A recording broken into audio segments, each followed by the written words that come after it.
Reporté 2 fois en 2020 et 2021, le 6e sommet Union européenne-Union africaine s'est finalement ouvert ce jeudi 17 février 2022 à Bruxelles, 5 ans après le 5e sommet tenu à Abidjan en Côte d'Ivoire en décembre 2017. Le président Denis Sassou Nguesso, qui a toujours marqué de sa présence les grands rendez-vous internationaux, est parmi les nombreux dirigeants présents à Bruxelles. Au menu des discussions, le nouveau partenariat Europe-Afrique, une réponse de la Commission européenne aux désirats des leaders africains.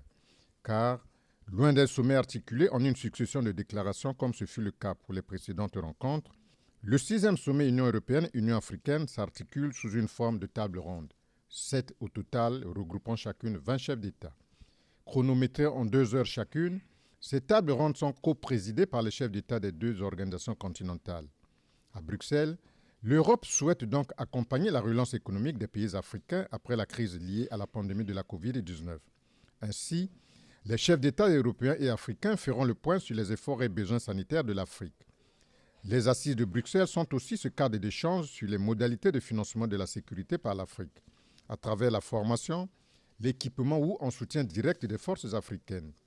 Les enjeux climatiques et environnementaux, si chers au président de la République Denis Sassou Nguesso, ont une place prépondérante dans ce sommet. À ce sujet, une solution est envisageable pour faire en sorte que l'Afrique arrête la déforestation à grande échelle par laquelle passe la dégradation avancée de l'environnement. Ici, des restrictions sont envisagées en refusant par exemple de collaborer avec des entreprises qui déciment les forêts pour exporter des matières premières vers les pays d'Europe.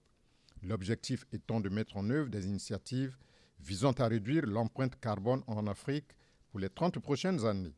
En somme, le grand défi de ce sommet est de négocier l'un avec l'autre d'égal à égal pour se départir de la relation de dépendance, un partenariat qualifié d'asymétrique, car l'Afrique a l'impression que l'Europe parle de partenariat sans tenir ses promesses.